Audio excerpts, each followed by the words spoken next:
Remember, the Caitlin Clark Angel Reese rivalry is raw meat for carnival barkers. That is the first thing. Because as soon as I saw Reese go after Clark after that foul, I knew immediately how this would play out. Obviously, that it would be a story after the game, and now it will be a story for a couple of days as it gets amplified. And some people make it out to be more than what it was. Now, what it was is not nothing, right? Clark did take the take foul on Reese after Reese shoved Howard. I think she put a little extra spice on it, having seen her shove Howard, but really was just trying to prevent her from scoring a basket. It got called. It is what it is. You move on. Angel reacted in the moment. She was heated. There's no question about that. That happens in basketball as well. You could say maybe she, was too heated, but whatever. Who cares? That you see these sort of things in basketball all the time. Out like that, somebody gets heated, another player in the spirit of competition, and it is what it is, and you move on, right? Like, and Angel Reese handled it appropriately in the post-game press conference. Whatever you think about how she feels inside versus what she said, she clearly is upset after the game. They lost. She clearly was upset in that moment. That's fine. But she said, basketball play, the refs got it right, move on, which is handled like a true pro, right? And that's hats off to Angel Reese, who, by the way, I liked a lot of what I saw from her in her game yesterday, trying to handle the ball on the perimeter and everything. The problem is they ran into a buzzsaw, and that buzzsaw is led by Caitlin Clark. And of course, Clark and Reese are going to be linked essentially forever. And you have to remember that so many casual fans came into the game through this. Not that that's what made Caitlin Clark popular. Caitlin Clark's popularity was exploding organically before then. She had huge numbers before then. But as an easy engagement thing, the moment between Reese and Clark, started a lot of discourse, at least. And that has continued. It continued throughout their rookie season. And this is a great moment to add to that. And again, when I say rivalry in quotes, I guess you can look at it two ways, right?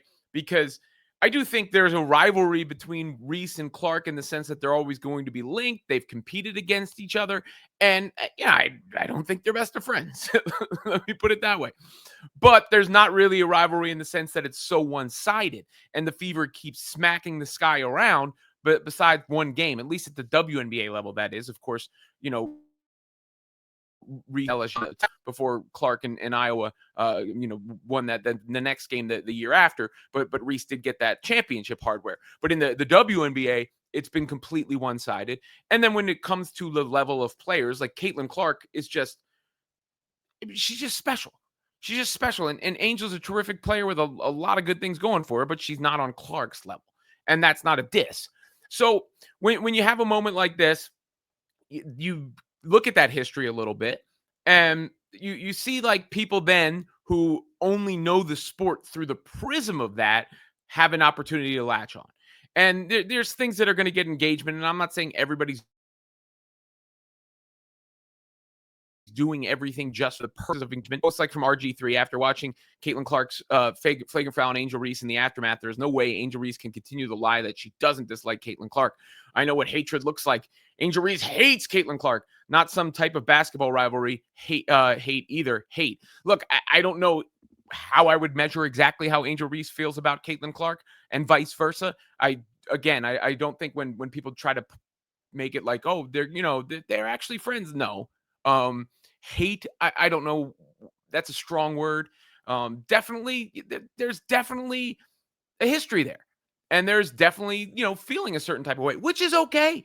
That's a great thing about sports, right? Like, and that's where the rivalry thing can be positive in a sense. And, Angel, when she made the comment last year, it's not just popular because of her. It's, because of one person. That does give you an inkling of how she might feel in a certain sense. But the actual play itself beyond the bounds or anything that deserves to be blown out of proportion to a crazy level. But because of the participants involved, we know it will be. And that's why I think there was a coordinated effort from both, Clark and the Fever and Reese in the Sky to try to downplay it a bit after the game. See, there's a little bit of a shove on Howard underneath, which happens routinely, but Clark looked at it, and then Clark comes in to make sure she doesn't get the layup, a little bit perhaps of extra spice. Angel also hit the ground, maybe more so than the actual shove itself, but she was in the, her team's getting whooped. And she, hits the ground. She's a competitor. And she's a little caught up in the moment. And Caitlyn knew what the deal was. She walked right out of Dodge. But, these sort of things, it's over with now, right? Like, it's not an international incident. It's just because it happens to be those two involved. And then Angel comes in and has a little bit extra to say. So definitely some spiciness. Definitely not nothing. But the other side of it is going to be, it's funny. It's a physical league until Caitlin Clark is involved. But the other side of it's going to lead to a lot of crash outs because people aren't, going to be able to handle the fact that the Fever are just this good. And they have to make it about something else because there's nothing really to stand on otherwise. And I see stuff about I was in the building, guys. There was nothing wrong with the fans. There was nothing wrong with anything that took place in the environment there. This video has been going around. This is typical fans. When a player's at a free throw line, oh my God, somebody did the "you can't see me." So what? Yeah, of course, they're going to boo Angel Reese in Indianapolis. They should boo Caitlin Clark in Chicago. That's the sports aspect of it. Cheering, chanting when somebody's at the free throw line to try and get them to miss. That's normal sports stuff, right? But what's going to happen is the CNN, Fox News, talking head, Jason Whitlock, Clay Travis, wherever that winds up, it's going to wind up all over the place. And that's where, the people who actually aren't watching the basketball start to try to dominate the conversation. And I guess that's my prevailing point here is there's definitely, some extra sauce, I think, behind how Reese feels about Clark and maybe how Clark feels about Reese. Clark seems to detach herself and ignore it a little bit more, but nonetheless, they're not singing Kumbaya together. That's okay. They're also not, sworn to battle to the death as mortal enemies either. There's a history with them in basketball. Obviously, there's a history of them in the collective conversation. But what happened in the game between the Fever and the Sky was not out of the realms of normal basketball. And anyone who watches basketball and follows basketball can see it and say it for what it is. But the people who only know of women's basketball in the WNBA, because of Clark and Reese, they're going to hijack the conversation, and that's what's going to happen. But I'll tell you, from being in the building, yes, number one, I saw that, and I'm like, there's the lead story. That there, it is what it is. That's just the truth of the matter. That you could, how the media works, how social media works. Number two, it wasn't that big a deal in the grand scheme of things.